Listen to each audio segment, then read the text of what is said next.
Example, if you send a WhatsApp to somebody and you see them online and they don't reply to you within a few seconds, what happens? You start to think, why have they replied? Why they're not speaking? Why they're not engaging me? Why? Where's patience gone? I'll give you an example. The scholars have said, if you go to somebody's house and you knock the door, you should knock it 3 times because that's the sunnah. And then you should wait the duration by which you could pray 2 rak'at of prayer. Why? Because perhaps this person is praying. Perhaps this person is engaged in something very important that they can't leave. So you give them some time. Don't just knock the door and walk off and think, oh, I went to so-and-so's house and they didn't open the door to me. Likewise, if you send out a text message to somebody, if you WhatsApp somebody, don't expect people to reply to you immediately, even if you see them online, because they might be engaged in 10 other things at the same time. They might be saving somebody's life.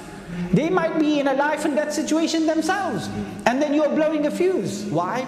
Because you've lost patience, right?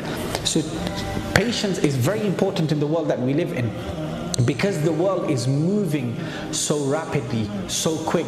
We see, for example, that the generations that are coming after us, they are so technologically, they are so much more advanced and so much more quicker than us, right? We have to be patient with them.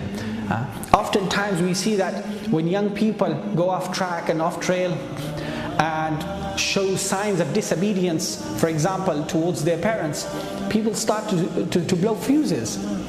That's not the way of the Prophet ﷺ. The Prophet ﷺ was the most patient of people with the most worst of people. Just look at his patience with the people of Makkah. Look at his patience with the people of At-Taif. Look at his patience with people who came to him and confess that they had committed adultery. People who were brought forth to him and they had drank alcohol. Look at his patience with all these types of people, how his mercy poured out to them much more than anybody else. Why? Because he knew that these people are in need of more help than anybody else.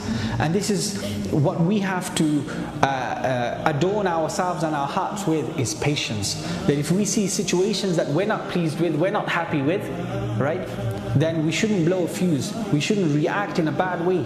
We should be calm, collective. We should think that perhaps there's another way of doing things. Perhaps if this doesn't match my taste buds, it might match somebody else's taste buds. It might suit somebody else.